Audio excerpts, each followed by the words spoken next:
Donc déjà la première chose, c'est il est demandé de prendre les tarifs au 1er janvier de l'année N+1. Donc ça c'est la première chose. Donc là, pour votre indicateur 2018, et pour votre rapport 2018, donc il faut se baser sur le tarif au 1er janvier 2019. Donc c'est la première chose.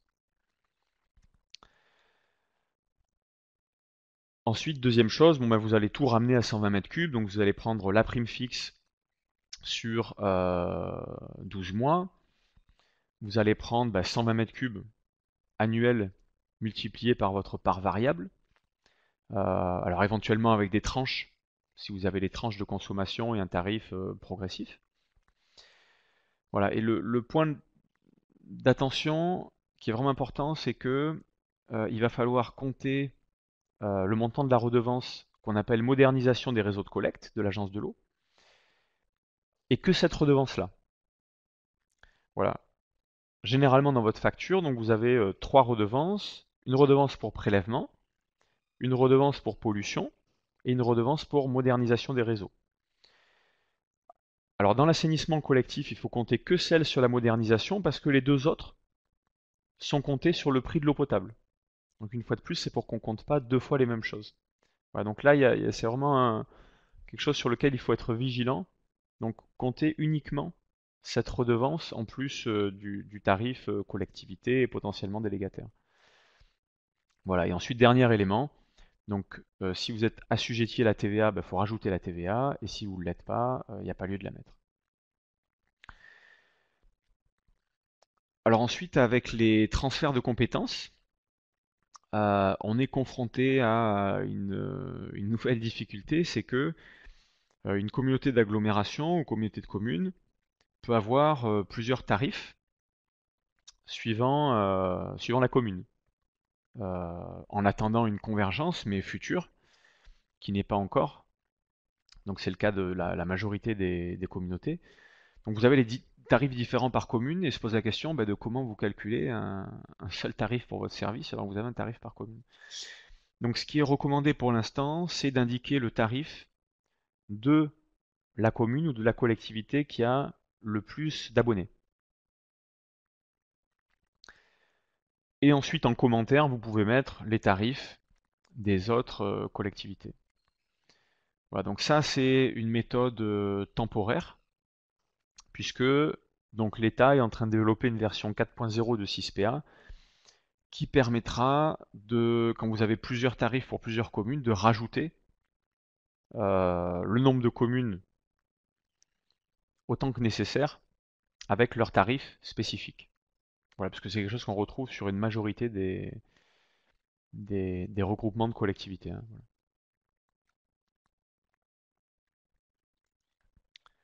Voilà, donc sur le prix, là, on a mis un exemple de calcul, mais c'est ni plus ni moins que ce qu'on a dit tout à l'heure, hein, pour un service qui est pas assujetti à la TVA, donc ça va être les parts fixes annuelles plus 120 fois la part variable. Donc là, si un délégataire, il faut additionner les parts fixes du délégataire et de la collectivité, et idem pour les parts variables. Et ensuite, on divise par 120 pour avoir un tarif TTC pour 1 mètre cube. Donc, faut pas oublier de diviser par 120 à la fin. Ouais, et pour un service en régie donc assujetti à la TVA, on fait la même chose et on rajoute la TVA. Voilà, donc la part fixe, il faut bien penser à la compter sur 12 mois. Euh, et ensuite, si vous avez des tranches pour la consommation, donc bien compter toutes les tranches. Et enfin, donc, comme je l'ai dit tout à l'heure, compter pour la redevance uniquement celle sur la modernisation des réseaux de collecte. Voilà, donc il y a un peu de calcul à faire, mais si on respecte chacune des règles, normalement, on arrive bien à calculer cet indicateur, quoi. Donc si vous n'avez pas de questions sur les indicateurs descriptifs dont on vient de parler, on va passer aux indicateurs de performance. Donc comme je vous le disais, sur les indicateurs de performance, le législateur a voulu faire une distinction entre ce qu'il a considéré comme petit service. Donc petit service, il entend les communes euh, inférieures à 10 000 habitants et les EPCI inférieurs à 50 000 habitants. Euh, et les collectivités qui sont plus grosses, où il estime qu'il peut demander des indicateurs de performance plus détaillés et en plus grande quantité. Voilà, donc nous, on va s'intéresser uniquement à cette première série, donc qui est au nombre de 6. Voilà, donc on va retrouver le taux de desserte par les réseaux de collecte d'eau usée. Donc on va voir un peu la différence par rapport au descriptif numéro 1, qui était la population desservie par les réseaux. Donc indicateur de connaissance de la gestion patrimoniale. Donc c'est quelque chose qui est de plus en plus important et de plus en plus demandé. C'est le suivi de votre patrimoine, la connaissance que vous avez de votre patrimoine. Et après on va aller sur les performances. Enfin d'abord sur la conformité de vos systèmes de collecte et d'épuration par rapport aux exigences réglementaires. Et ensuite sur les performances de vos ouvrages d'épuration. Voilà. Et enfin, un dernier indicateur sur le taux de boue issu des ouvrages évacués, donc qui est conforme à la réglementation. Voilà, donc comme je vous le disais tout à l'heure, vous voyez dans les numéros d'indicateurs, tout à l'heure on avait un D en première lettre, on avait D201, et là maintenant on a P201, puisqu'on est sur la partie performance, quoi, hein, P201, P202, etc.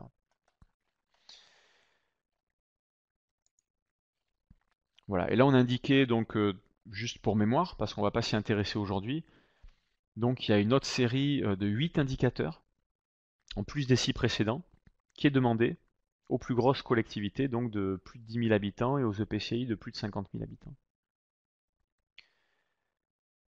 Voilà, là on va aller sur des données un peu plus précises, avec le taux de débordement des fluents chez les usagers. On va s'intéresser au taux de renouvellement des réseaux,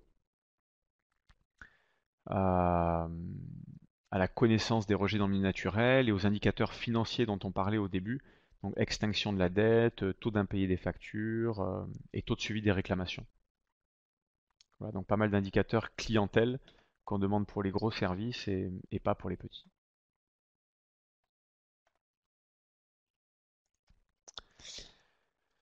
Voilà, donc on va commencer par le premier indicateur de performance. Donc P201, ça va être le taux de desserte par des réseaux de collecte des eaux usées. Donc il est assez proche du premier indicateur descriptif dont on a discuté tout à l'heure, et vous allez utiliser les mêmes, enfin des données similaires. Donc le taux de desserte, donc ça va être le rapport, donc dans la définition, le rapport entre le nombre d'abonnés desservis par votre service d'assainissement collectif par rapport au nombre potentiel d'abonnés de votre zone d'assainissement collectif. Voilà, donc là on se rend compte que une des données qu'il va falloir récupérer, c'est déjà on va s'intéresser qu'à la zone d'assainissement collectif. Donc quand vous faites votre zonage, vous avez une zone d'ANC, une zone d'assainissement collectif. Et ce qu'il faut donc, c'est connaître sur cette zone d'assainissement collectif le nombre d'abonnés potentiels. Et donc on va faire le rapport entre les nombres d'abonnés qui sont desservis par les réseaux d'assainissement et le nombre d'abonnés potentiels qui sont sur l'ensemble de cette zone d'assainissement collectif. Ça va être le rapport entre les deux.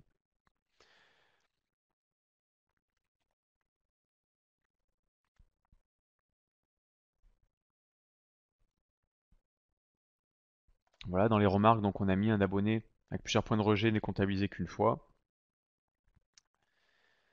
Euh, et ensuite, donc, ce que je disais, le nombre d'abonnés potentiels est déterminé à partir du document de zonage.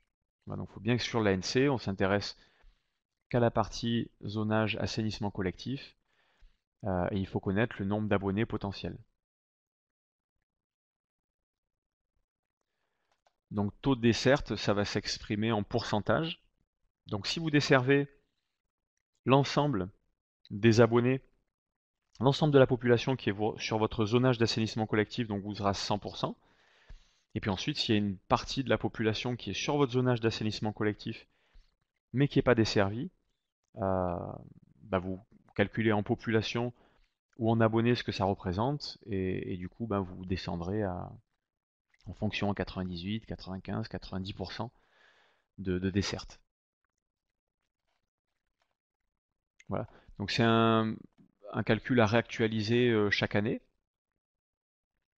en fonction des réseaux, des extensions de réseau que vous allez faire et du nombre d'abonnés que vous allez raccorder sur ces nouveaux réseaux. Voilà, et on met en bas, donc effectivement, il y a l'obligation d'avoir un zonage. Si on n'a pas de zonage, du coup, c'est difficile de calculer cet indicateur, quoi. Bon, le zonage est réglementaire depuis quand même un bon nombre d'années, donc normalement, l'ensemble des collectivités devrait avoir cet outil à disposition.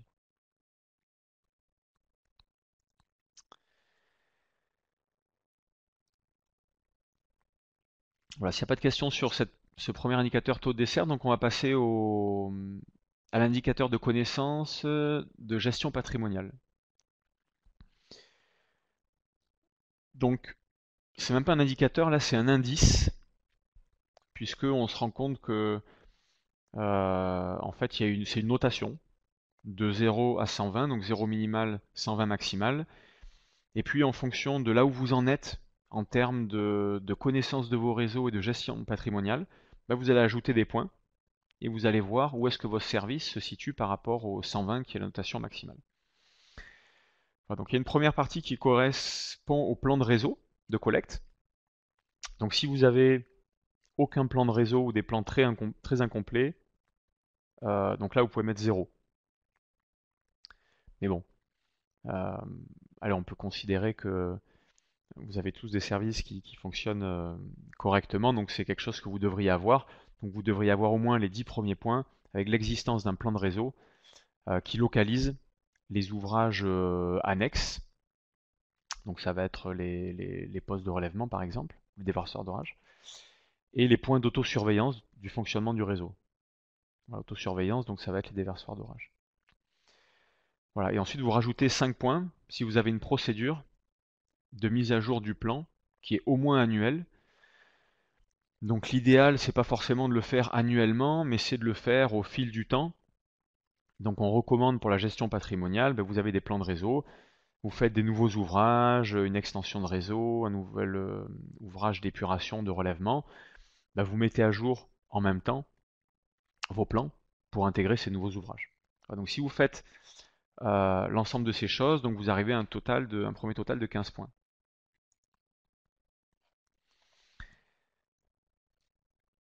Alors ensuite, on va passer à la deuxième partie. Alors ce qui est indiqué, c'est que vous pouvez rajouter des points que si vous avez 15 à la notation qu'on vient de voir précédemment. Donc ça veut dire que si, je reviens à la diapo précédente, si vous n'avez pas un plan de réseau avec une location des ouvrages et si vous ne le mettez pas à jour, c'est pas la peine de passer à l'étape d'après. Voilà, c'est la base, c'est quelque chose qu'il faut réaliser. Voilà, si ces deux sont mis en œuvre dans votre service, donc on passe à à la deuxième série d'éléments qu'on va regarder. Donc deuxième chose qu'on va regarder, c'est l'existence d'un inventaire des réseaux, identifiant les tronçons avec leur linéaire, catégorie de l'ouvrage et précision cartographique. Voilà, pour au moins 50% du linéaire, les matériaux et les diamètres. Voilà, donc ce qu'on veut dire là, c'est que donc là on commence à rentrer sur l'outil SIG, où globalement, si vous avez des informations sur les matériaux et les diamètres pour au moins 50% de votre linéaire de réseau, vous allez donc récupérer les 10 points qui sont indiqués là. Voilà, et on rajoute un point à chaque fois qu'il y a 10% supplémentaires. Voilà, donc si vous avez matériaux et diamètres pour 70% de votre réseau, donc vous allez avoir 10 points, plus 2, puisque vous avez un point supplémentaire pour les 10% d'après de 50 à 60, et 10% supplémentaires pour 60 à 70. Ouais, le cinquième point, euh, vous l'avez quand vous arrivez à 95. Voilà, on considère qu'il n'y a pas besoin d'aller à 100%, mais déjà à 95, vous avez le maximum de points qui est 15.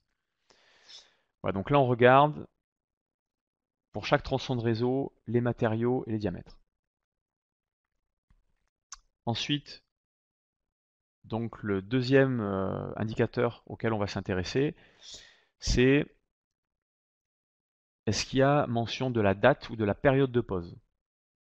Voilà. En fait, tous ces éléments sont des éléments qui sont importants pour travailler sur le renouvellement de vos réseaux. Si vous voulez construire un plan de renouvellement des réseaux, euh, vous le faites beaucoup plus facilement si vous avez ces indications-là, et c'est pour ça que on vous demande et les indicateurs vous poussent à avoir le maximum d'informations sur ces données. Donc de la même manière, donc si pour 50% de votre linéaire, vous avez une indication sur la date ou la période de pause, bah vous avez 10 points, et on rajoute un point par 10% supplémentaire.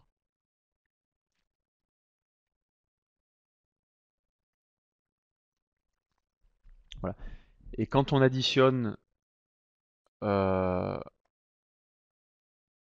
les points que vous avez engrangés sur cette partie-là et les points de la partie précédente, donc le maximum c'est 45, et on considère qu'un total de 40 points est nécessaire pour que le service dispose d'un descriptif détaillé réglementaire.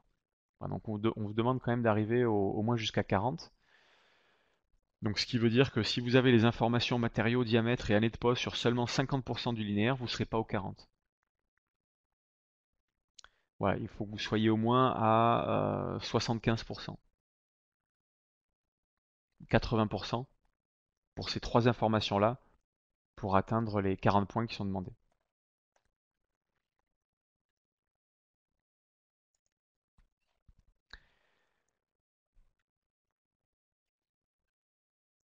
Voilà, et donc de la même manière, si vous avez engrangé 40 points sur les deux parties précédentes, bah, vous pouvez encore rajouter des points sur la base de ce qui est indiqué sur cette diapo. Donc si le plan comporte des informations géographiques sur l'altimétrie des canalisations pour au moins 50% du linéaire, donc vous rajoutez 10 points, et un point supplémentaire pour chaque 10%. Donc là, c'est pour que vous vérifiez que vous avez les données sur l'altimétrie de vos canas. Et ensuite, donc autre information qui est demandée, donc c'est la localisation et la description des ouvrages annexes.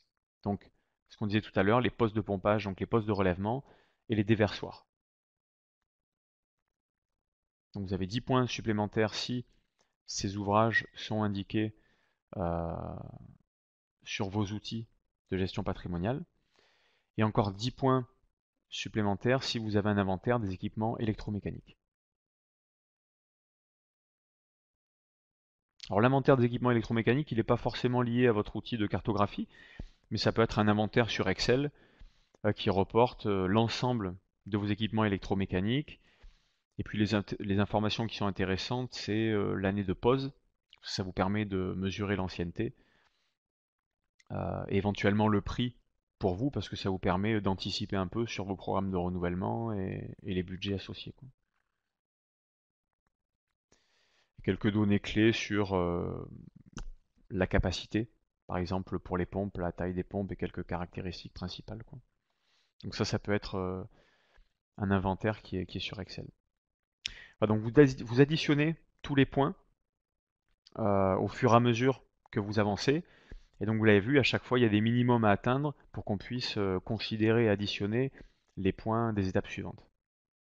Voilà, donc l'objectif de cet indicateur, c'est de pousser les collectivités et les services à suivre et à connaître du mieux possible euh, leurs ouvrages et leurs équipements. Voilà, parce que c'est qu'en connaissant de manière détaillée vos ouvrages et vos équipements que vous arriverez à mettre en œuvre des politiques de renouvellement qui sont les plus efficaces.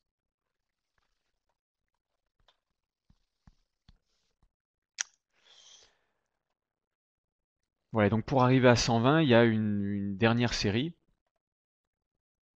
donc de 4 éléments qui est demandé, où on peut récupérer à chaque fois 10 points. Donc c'est le plan ou l'inventaire du nombre des branchements par tronçon. Voilà, donc ça veut dire que sur chaque tronçon de collecte, que vous avez les indications sur les branchements d'assainissement. Euh, Ensuite, donc ça va être, est-ce que vous, donc la localisation des interventions pour travaux.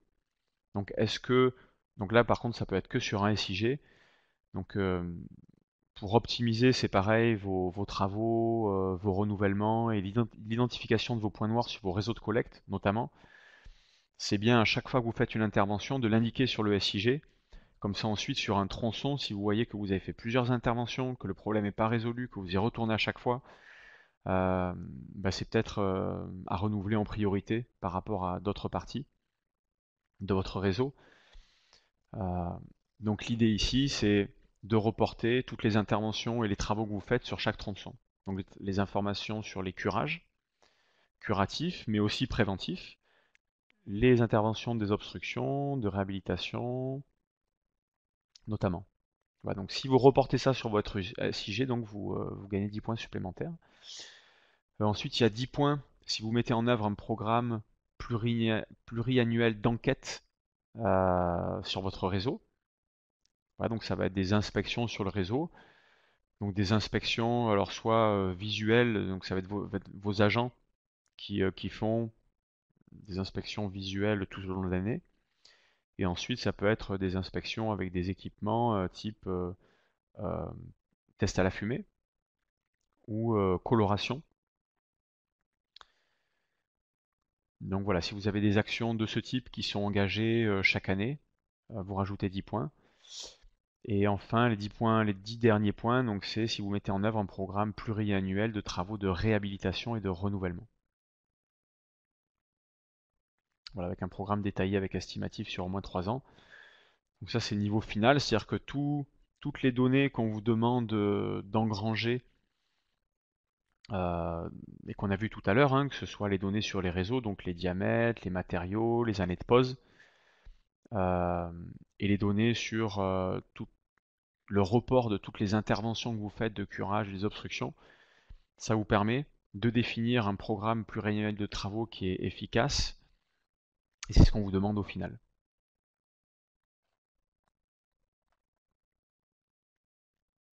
Puisque le constat, hein, c'est qu'en France, tous les services ont des réseaux, que ce soit en eau potable ou en assainissement, qui sont assez vieillissants. C'est un enjeu colossal pour la performance des services. C'est un enjeu aussi financier, parce que ça mobilise énormément de financement. Et donc le législateur va continuer à pousser les collectivités pour qu'elles fassent du renouvellement de manière régulière, et surtout qu'elles ciblent leur renouvellement pour qu'il soit le plus efficace possible. Donc c'est l'idée en fait de tout cet indicateur sur la gestion patrimoniale. Donc l'indicateur suivant, donc on va s'intéresser à la conformité euh, du système de collecte des effluents.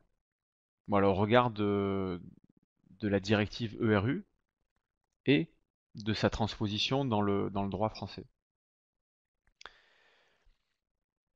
Donc là, ça va être une valeur qui est donnée, donc qui va de 0, où c'est totalement non conforme, à 100, où c'est conforme.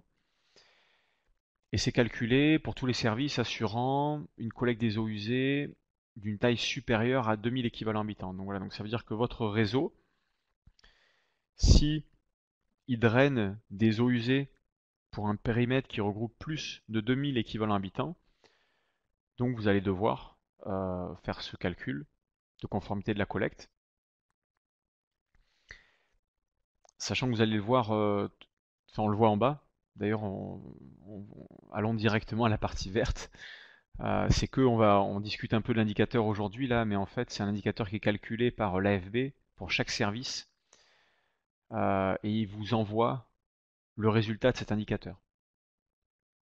Donc l'AFB, dans le cadre de leur mission de contrôle, ils regardent la conformité et on le verra pour les 3 indicateurs suivants, c'est vrai, c'est le cas. L'AFB le calcule et vous transmet la donnée. Voilà, donc les données nécessaires, donc ça va être la liste des stations d'épuration recevant des eaux usées de service. Euh, et donc la CBPO, donc c'est la charge brute de pollution organique, donc en kilos par jour de DBO de l'agglo de l'année. Voilà, ça on va le voir à l'étape suivante. Parce qu'en fait, si vous avez plusieurs réseaux qui ont une valeur différente, ensuite il va falloir que vous consolidiez tout ça pour avoir une seule valeur pour votre service. Voilà. Et en fait, il va falloir pondérer les valeurs que vous avez par la charge brute de pollution de chacun de vos réseaux pour avoir cette consolidation et l'indicateur final. Voilà, donc c'est ce qu'on voit après. Euh, donc déjà, qu'est-ce qui va permettre de définir si c'est conforme ou non conforme, et ce donc à quoi l'AFB va s'intéresser, et donc ce à quoi vous devez vous aussi vous intéresser. Donc concernant les réseaux de collecte, ça va être l'absence de rejet significatif du réseau de collecte par temps sec. Donc la somme des déversements par temps sec sur une année doit être inférieure à 5% de la charge brute de pollution organique. Voilà, donc ce qu'on va vérifier ici, c'est que on considère que vos réseaux d'assainissement en temps sec, donc quand il n'y a pas de pluie, ils doivent être en mesure de récupérer et de drainer toutes les eaux usées sans qu'il y ait de déversement dans le milieu naturel. Voilà, et c'est du bon sens, on comprend que c'est le minimum qu'on peut demander à un réseau d'assainissement. Voilà, on considère que quand il y a un temps de pluie, il peut y avoir occasionnellement des déversements, mais en temps sec, il ne doit pas y en avoir. Ou il doit y en avoir de manière très faible. Donc c'est ce qui est imposé aux collectivités, ce qui est normal, et ce que l'AFB va surveiller dans le calcul de conformité.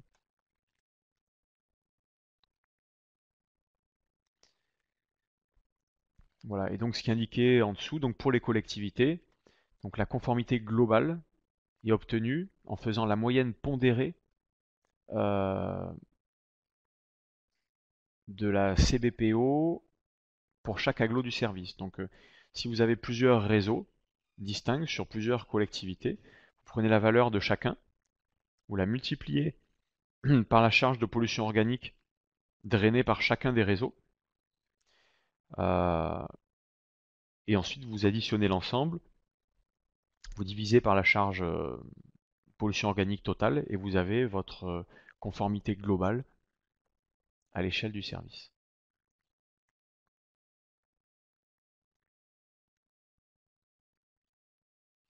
Voilà, donc c'est quelque chose qui est transmis par l'AFB sur lequel vous pouvez vous appuyer. Et ensuite, remarque en bas, effectivement, ça nécessite d'avoir mis en place l'autosurveillance, parce que sinon, vous ne pouvez pas connaître les déversements qui sont faits au milieu naturel. Mais bon, c'est obligatoire pour tous les réseaux qui drainent plus de 2000 équivalents habitants, donc l'autosurveillance, normalement, devrait être en place. Voilà, donc l'indicateur précédent, c'était conformité réseau de collecte, et là, on passe sur la conformité des équipements d'épuration. Donc, même logique, il y a des obligations dictées dans la directive ERU, donc qui est la directive européenne sur les réseaux d'eau usée, les eaux résiduaires urbaines, ERU, et donc la déclinaison dans la réglementation française. Donc c'est exactement le même système. C'est une valeur comprise entre 0 où c'est totalement non conforme et 100 où c'est totalement conforme. Et c'est calculé pour toutes les stations d'épuration qui va récupérer plus de 2000 équivalents habitants d'eau usée. Donc les données nécessaires, donc de la même manière, c'est la charge de pollution organique du périmètre, la liste des stations d'épuration actives sur votre service qui reçoivent des eaux usées, les données qui sont mentionnées dans l'arrêté d'autorisation,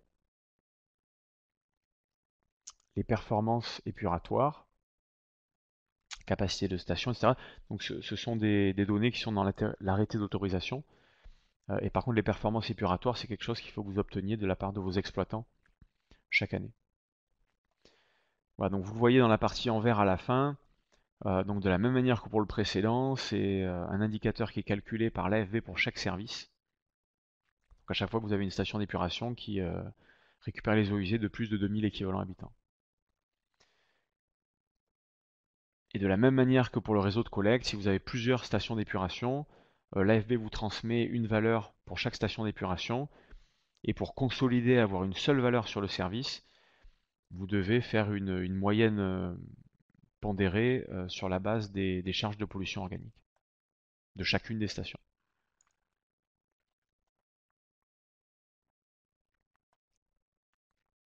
Voilà, donc les données que l'AFB va prendre en compte pour estimer la conformité ou non conformité, ça va être si est-ce que les ouvrages sont dimensionnés pour assurer donc le traitement du débit qui est noté dans l'arrêté et le traitement de la charge brute de pollution qui est également noté dans l'arrêté.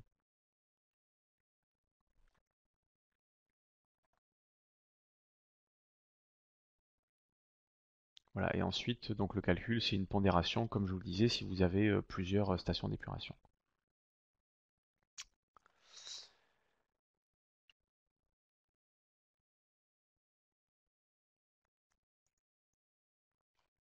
Voilà, donc l'indicateur, donc c'est l'indicateur, les deux indicateurs précédents, donc c'était plutôt une conformité du système de collecte, système d'épuration, et là ça va être plutôt une conformité des performances.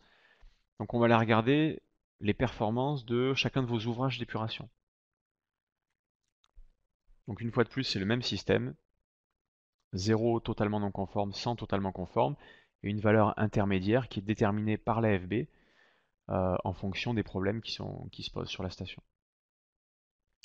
Voilà, c'est le même seuil, c'est-à-dire qu'on va calculer cette valeur pour tous les ouvrages d'épuration qui récupèrent plus de 2000 équivalents habitants de charge organique. Donc les données nécessaires, donc la liste des stations d'épuration qui récupèrent plus de 2000 équivalents habitants, la charge brute de pollution organique, donc sur chacune des stations et sur le global, si vous devez faire une pondération pour avoir un indice global consolidé, comme pour les deux précédents. Et ensuite, les éléments de conformité de la performance de chacune de vos stations qui sont fournis par la police de l'eau. Voilà.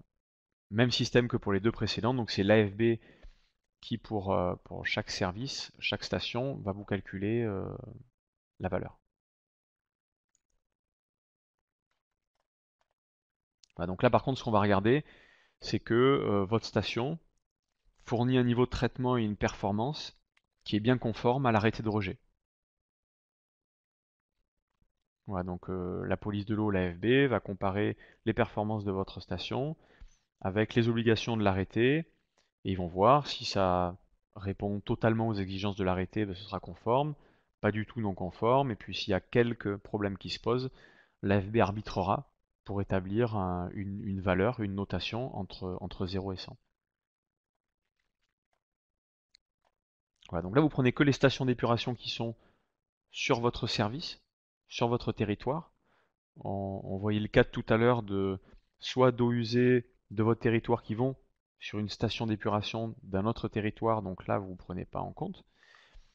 Et inversement, s'il y a des eaux usées d'autres collectivités qui viennent sur votre service, bah du coup l'ouvrage d'épuration il est sur votre service, donc c'est à vous de le considérer.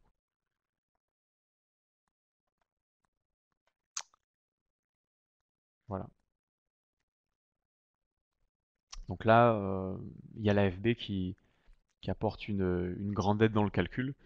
Donc vous pouvez vous reposer sur ce que l'AFB vous donne. Alors les indicateurs de performance de l'assainissement non collectif, donc cette fois donc on sort du collectif, on passe à l'ANC. Donc on va voir, on va les balayer, il y en a 4. Donc le premier indicateur, ça va être l'évaluation du nombre d'habitants qui sont desservis par le SPANC. Donc en fait, de la même manière que pour l'assainissement collectif, le premier indicateur descriptif, c'était le nombre d'habitants desservis par les réseaux d'assainissement collectif. Voilà, on va faire la même chose avec le SPANC. Donc définition, donc le nombre de personnes desservies par le service, donc y compris les résidents saisonniers, qui sont domiciliés en zone d'assainissement non collectif. Donc une fois de plus, là, on s'appuie sur le zonage et c'est vraiment important d'avoir un zonage de qualité et d'actualité aussi. Donc les données nécessaires, donc c'est prendre la population permanente et saisonnière de l'année N, et ensuite prendre la population qui est sur la partie de zonage d'assainissement non collectif.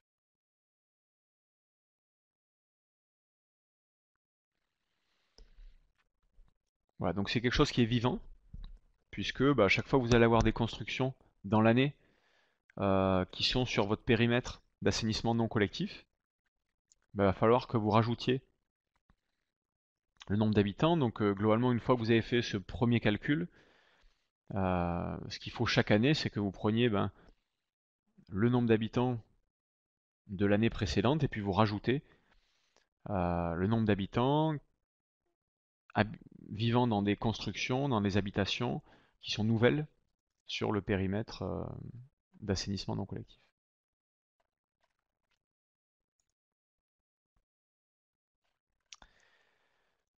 Alors le deuxième indicateur sur l'assainissement non collectif, donc ça va être un indice, un peu comme l'indice de gestion patrimoniale pour l'assainissement collectif, puisqu'on va ajouter des points en fonction du niveau d'avancement et du niveau de fonctionnement de votre service d'ANC.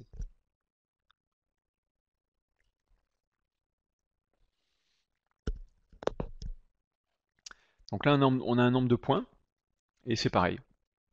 On va ajouter des points en fonction de ce que vous avez mis en œuvre ou pas sur votre SPANC. Voilà, donc là, il y a deux catégories, éléments obligatoires. Il y a 4 éléments obligatoires et 3 éléments facultatifs. Donc le premier élément obligatoire réglementairement pour les collectivités, donc c'est la délimitation des zones d'ANC par délibération, donc c'est le zonage. Voilà, donc vous êtes dans l'obligation d'avoir un zonage qui définit le périmètre d'ANC sur votre collectivité. Et qui ne soit pas juste un document technique, mais qui soit approuvé par délibération. Donc premier élément, si vous avez ça, vous avez 20 points. Ensuite, le deuxième élément, donc également pour avoir 20 points, donc c'est l'application d'un règlement du SPANC. Donc ça veut dire que vous avez établi un règlement spécifique pour votre service public de l'ANC qui est approuvé par délibération. Ouais, donc ça va être un règlement. Donc vous avez des modèles hein, disponibles sur Internet qui définissent les règles de fonctionnement de votre service avec les obligations aussi bien du côté des abonnés que du côté de la collectivité. Voilà, donc troisième élément, donc ça va être la mise en œuvre de la vérification de la conception et de l'exécution des installations nouvelles. Donc vous savez que il y a deux obligations, enfin il y a deux activités, on va dire principales obligatoires pour le SPANC. La première, c'est de vérifier la conception et l'exécution des installations d'ANC pour les nouvelles habitations. Donc à chaque fois qu'il y a une construction, un permis de construire, vous devez demander les plans de l'installation d'ANC. Donc vos agents font un contrôle de la conception. Très bien, une fois que c'est validé, il y a la construction de la maison qui démarre, la construction également du système d'ANC. Et là, vous devez demander au constructeur de faire donc l'installation d'ANC suivant la conception qui a été validée par vous et d'arrêter quand elle est encore visible pour que vous puissiez dépêcher un agent de la collectivité, donc un agent du SPANC, qui va vérifier que l'installation réalisée est bien conforme à ce que vous aviez convenu ensemble au stade de la conception. Voilà. c'est une première partie pour les installations qui sont neuves, donc une première activité du Spank. Et ensuite, la deuxième activité du Spank, c'est de faire un diagnostic de bon fonctionnement pour les installations existantes. Voilà, donc là, il faut que vous ayez un inventaire de toutes les installations existantes, donc de tous les abonnés, toutes les maisons qui ont une installation d'assainissement non collectif, et vous devez organiser avec vos agents donc une visite de diagnostic qui va permettre d'établir si l'installation d'ANC est conforme, non conforme, ou si elle est conforme sous réserve d'aménagement. Voilà. Donc ça, ce sont les activités obligatoires. Je vois une question, où pouvons-nous trouver ces règles sur Internet? Alors, est-ce que vous pouvez juste, Marie, nous préciser de quelles règles vous parlez? Est-ce qu'il s'agit des règles, enfin des activités obligatoires du SPANC? Ou vous pensez à autre chose?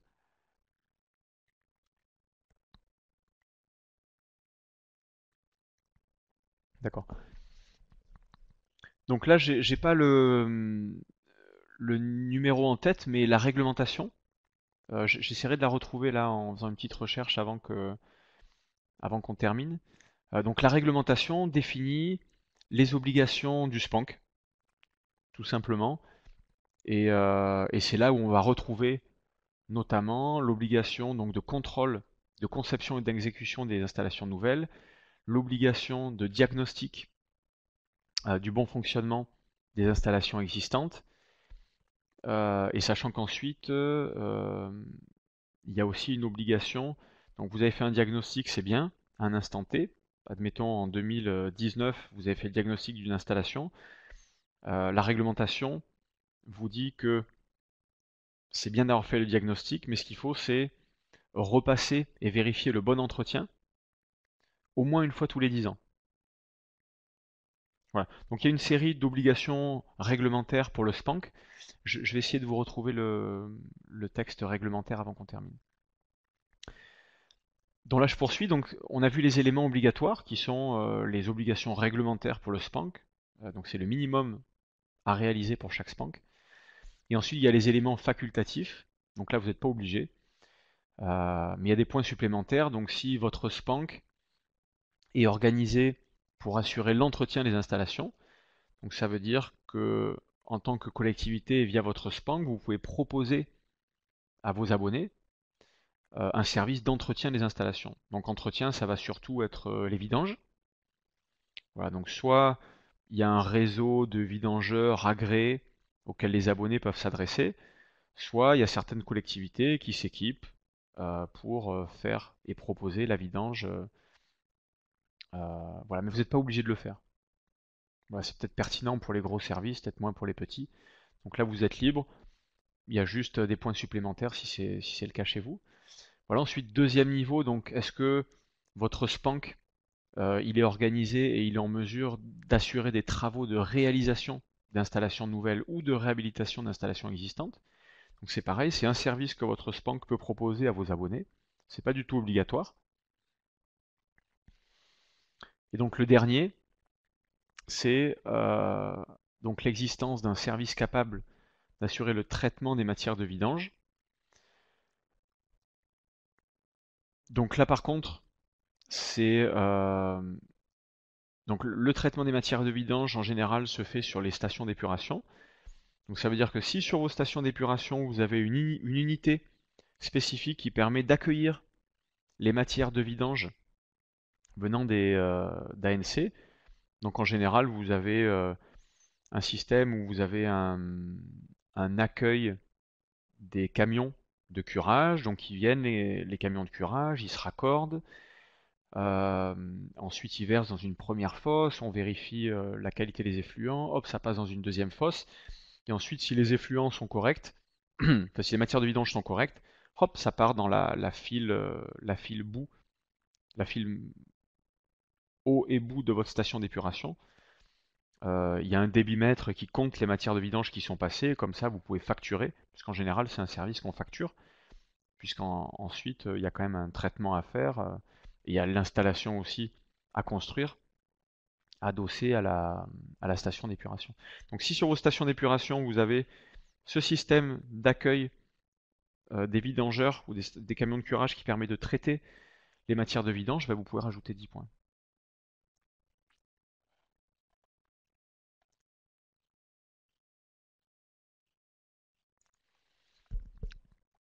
Alors je lis la question de Marie avant de passer à la station, à la diapo d'après.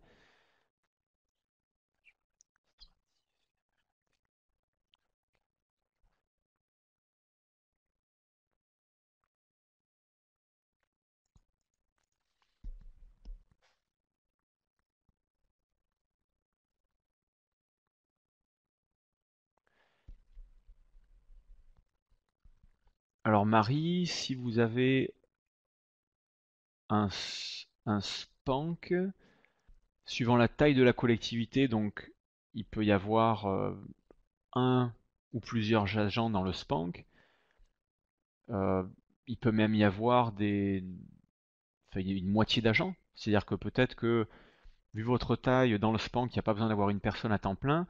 Donc ça peut être votre agent technique de l'assainissement, s'il a du temps disponible, qui passe une partie de son temps sur le SPANC. Ou ça peut être peut-être une autre personne du service travaux ou autre qui passe une partie du temps sur votre SPANC. Ce qu'il faut, c'est que vu que vous devez avoir normalement des budgets séparés, bah, vous comptiez le temps passé et le budget associé pour qu'il soit bien affecté au SPANC. Mais ensuite, vous avez donc liberté d'organiser votre SPANC comme vous le souhaitez et d'affecter les gens qui ont la compétence et la disponibilité pour, euh, pour effectuer les services à réaliser dans le cadre du SPANC, quoi.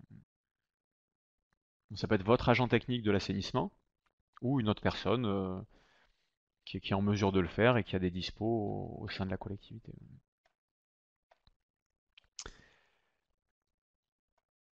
Donc voilà pour l'indice de mise en œuvre de l'assainissement non collectif.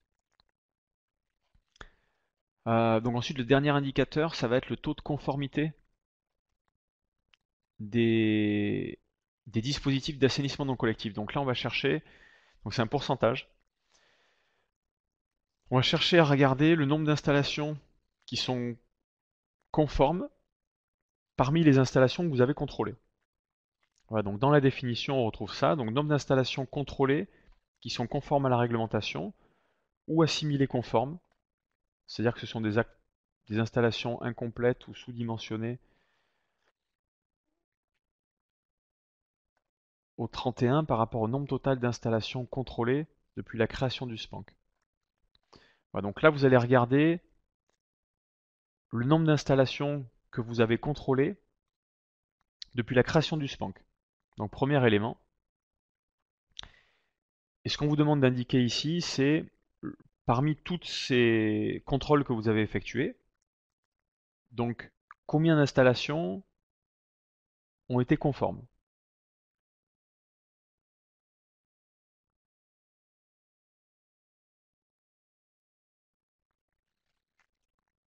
Et dans les contrôles, donc on le voit dans les données nécessaires, donc on va retrouver les installations neuves ou à réhabiliter qui ont été contrôlées.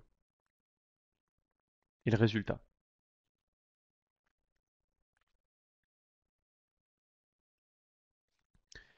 Donc l'idée ici, c'est pour le législateur et pour l'État de voir un peu quel est l'état du parc d'installation d'ANC en France, donc et à travers chaque collectivité. Et pour obtenir ça, donc il vous demande d'indiquer le nombre d'installations, le pourcentage d'installations qui sont conformes euh, par rapport à toutes les installations que vous avez contrôlées. Voilà, donc bien sûr, vous n'allez rien pouvoir dire sur les installations que vous n'avez pas diagnostiquées, sur lesquelles vous n'êtes pas allé. Mais si vous avez fait 100 installations depuis la création du SPANC, l'idée c'est de voir sur ces 100 combien sont conformes.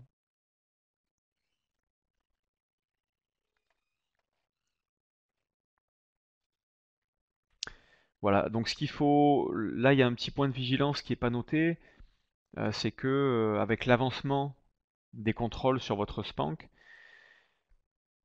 vous allez peut-être être amené à faire enfin,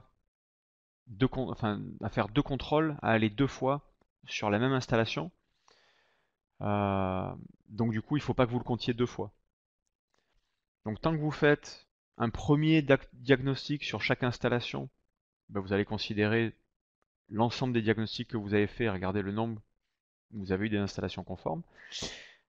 Quand vous allez commencer à retourner sur les mêmes installations, bon, il ne faudra pas les compter deux fois. Donc il y aura un petit peu de vigilance là-dessus.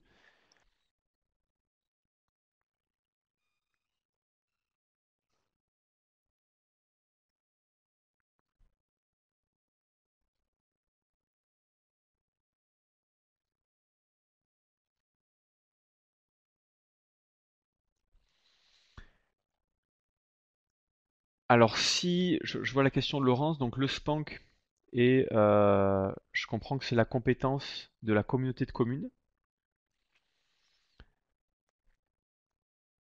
Est-ce qu'on peut lui demander ses indices et ses inventaires? Alors normalement, si c'est la communauté de communes qui est compétente, ça devrait être à elle de renseigner 6PA sur son périmètre. Donc je dirais même plus, c'est que bah, vous n'avez pas à renseigner ces indications vu que votre collectivité n'est plus compétente. Voilà, donc après, à vous de, enfin, peut-être de les interroger sur le fait que ça a bien été fait, hein, mais dans la mesure où la compétence a été transférée, du coup, c'est plus à vous de le faire.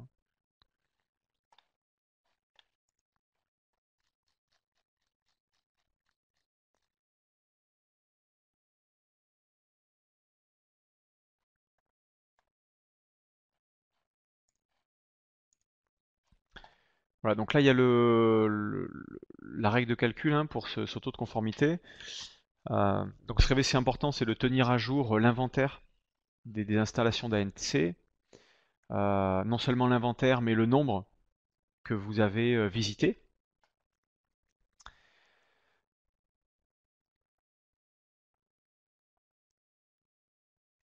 Et donc ensuite, il faut faire un suivi un peu particulier pour toutes les installations qui ont été non conformes, puisque globalement, vous avez fait une visite, vous avez une installation non conforme. euh, donc au moment où elle a été jugée non conforme, cette année-là, vous allez la considérer non conforme pour l'indicateur. Sauf que logiquement, donc vous avez vous avez préconisé des travaux de mise en conformité à l'abonné. Donc s'il fait les travaux, que vous retournez pour visiter l'installation et que l'installation est maintenant conforme, donc c'est là où vous allez devoir changer votre taux de conformité et l'indicateur euh, en passant cette installation de non conforme à conforme. Donc ça veut dire qu'il y a quand même un suivi à faire, notamment pour les installations qui sont non conformes, euh, pour les passer en conforme dès que l'abonné a réalisé les travaux nécessaires. Voilà, donc là, faut avoir un suivi de toutes ces installations. Donc de toute manière, le SPANC devrait logiquement suivre, puisqu'il devra avoir une liste de toutes les installations qui sont non conformes pour vérifier qu'on va bien passer en conforme, hein. Donc avec des relances, avec des mises en demeure, avec des suivis, etc. Donc ce suivi devrait être réalisé et il vous servira à chaque fois qu'il y a une installation qui passe de non conforme à conforme à faire évoluer votre indicateur. Bah donc euh, important à noter, mais on pouvait s'y attendre, c'est les données au 31 décembre de l'année N qu'il faut prendre en compte. Et, et on considère comme installation conforme, donc évidemment les installations qui sont conformes et parfaites dès le premier coup, mais on considère aussi dans cet indicateur les installations qui présentent pas de danger pour la santé des personnes ou de risque avéré de pollution. Donc ça veut dire que globalement, si vous avez une installation qui présente aucun danger, aucun problème, mais sur lequel ça arrive, vous avez peu de visibilité, c'est-à-dire que le propriétaire, il lui manque des plans par rapport à l'installation, vous ne savez pas exactement où elle est située ou quelles en sont les composantes, vous allez demander au propriétaire, vous allez dire c'est pas totalement conforme, j'aimerais bien avoir des indications sur l'installation. Et dans le cas de, de cet indicateur, si vous faites ce diagnostic-là, vous allez considérer l'installation dans la catégorie conforme.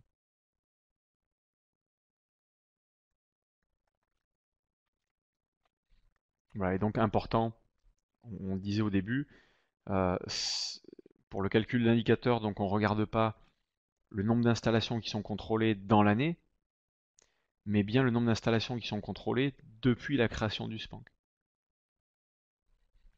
Voilà, ce qui va intéresser le législateur, et je trouve qu'il est intéressant aussi pour les collectivités, c'est de suivre au fur et à mesure du temps le taux de conformité et vérifier qu'il s'améliore en fait progressivement, quoi.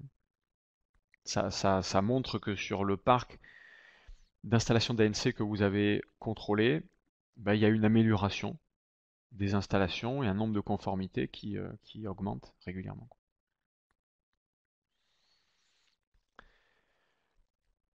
Voilà, donc on est arrivé au bout des indicateurs d'assainissement collectif et non collectif, à la fois descriptif et de performance. Donc si vous avez des questions sur ce qu'on a dit, surtout n'hésitez pas. Et si vous avez même des questions sur ce qu'on n'a pas dit, bah, c'est le moment d'en poser, qu'on puisse échanger donc ensemble. Voilà, on a volontairement gardé une petite demi-heure pour qu'on puisse échanger de manière assez libre sur les indicateurs ou même d'autres sujets que vous avez en tête liés à ça.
De Carole, un Python. Pour le nombre Ouais, alors, d'habitants, comment tu l'as vu? D'accord. ouais, alors désolé, j'étais juste en train de faire la recherche pour Marie à propos de la réglementation sur le SPANC. C'est pour ça que je viens juste de voir la question. Donc Marie, j'ai trouvé une note euh, qu'on trouve à l'adresse suivante sur Internet et qui donne toutes les indications et toutes les obligations réglementaires pour les services d'assainissement non collectif. Voilà, donc c'est une note de 2018 qui est assez récente et qui va, donc je suis en train de la regarder, qui donne, enfin qui répertorie hein, toutes les. Alors, il y a pas mal d'éléments de contexte à l'amont et ça reprend toutes les obligations contractuelles, enfin pas contractuelles, toutes les obligations des services d'assainissement non collectif. Ouais. Donc il y a l'obligation d'établir et de diffuser un règlement de service, l'obligation de zonage,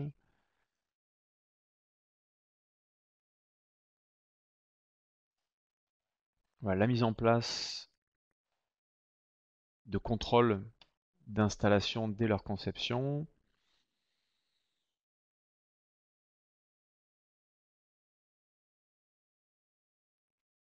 Il y a aussi l'obligation de contrôle au moment des ventes immobilières, parce que c'est quelque chose qui avait été rajouté en 2012. Hein, en fait, le législateur s'est dit, bah tiens, j'ai une occasion rêvée de faire réhabiliter et de mettre aux normes mes installations d'ANC, c'est de demander qu'à chaque vente immobilière, il y ait un diagnostic qui soit fait. Ce diagnostic soit obligatoire, et du coup que le nouveau propriétaire sache dans quel état est l'installation d'ANC. Voilà, donc vous avez tous les éléments dans cette note-là.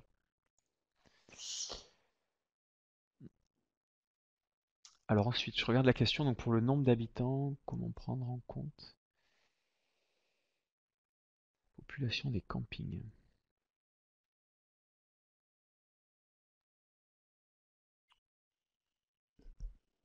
Oh Carole, c'est une très bonne question. C'est même une colle. Je suis pas sûr qu'il y ait une règle définie qu'il faille appliquer systématiquement, mais on va essayer de faire ça avec notre bon sens.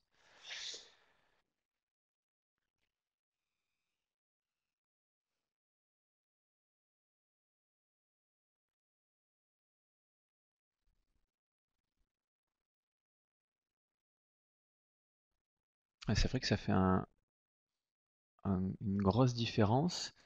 Euh, est-ce que, euh, est-ce que le camping, du coup, a une station d'épuration spécifique? Comment vous gérez l'écart de population?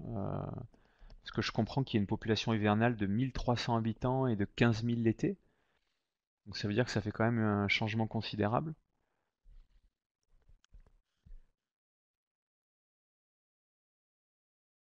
Tous les campings sont raccordés au réseau unitaire, d'accord. D'accord, oui, donc la station d'épuration, ça doit lui faire un sacré coup. Euh,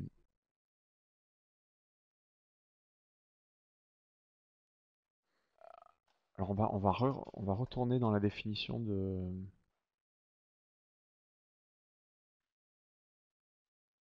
d'accord lagunage. Ouais, effectivement, ça permet de mieux absorber les à-coups.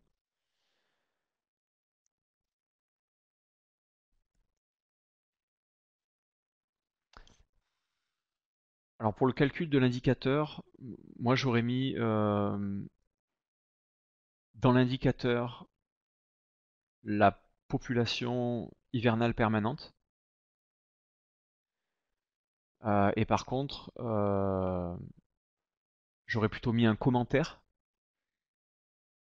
pour indiquer la population estivale et ce qu'elle représente en termes de population desservie par un réseau d'assainissement.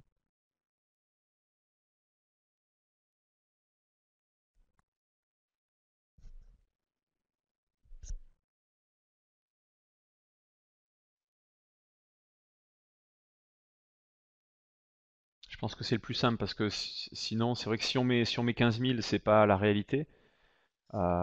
Et 1300, bah, c'est une réalité mais qui est pas permanente. Donc à la limite, je pense que c'est le plus simple hein, de se baser vraiment sur le réel, 1300, ce qui est permanent.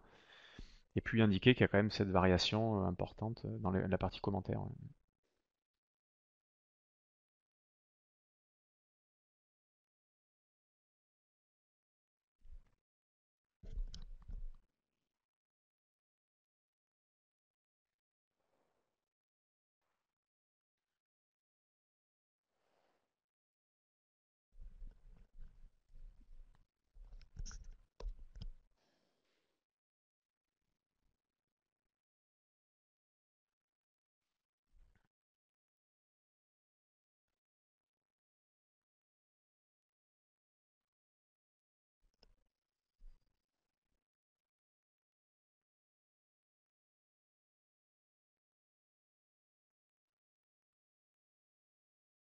J'ai vu qu'il y avait des gens qui étaient en train d'écrire, je sais pas s'il y a d'autres questions.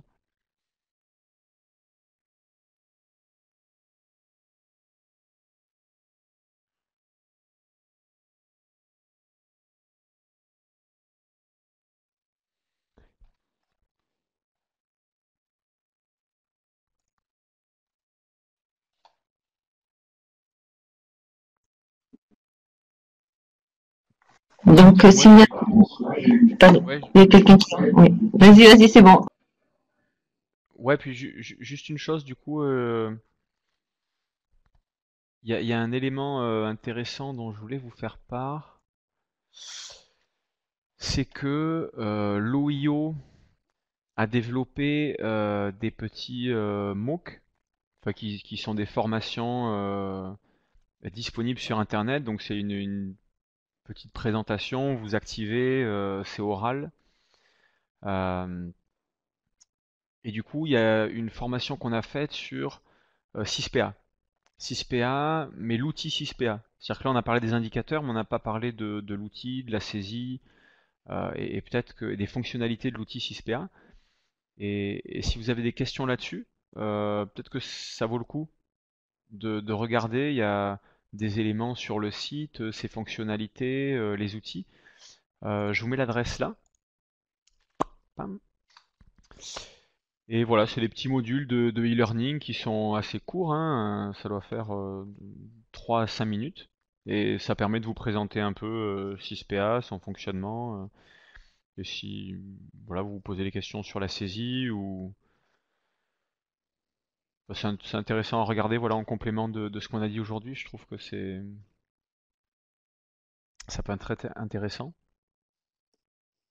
Et puis donc je le rappelle, la base pour vous aider et vous accompagner, c'est le site Service Eau France, où vous avez tout le détail des indicateurs, qui doit être votre bible pour cette partie indicateur.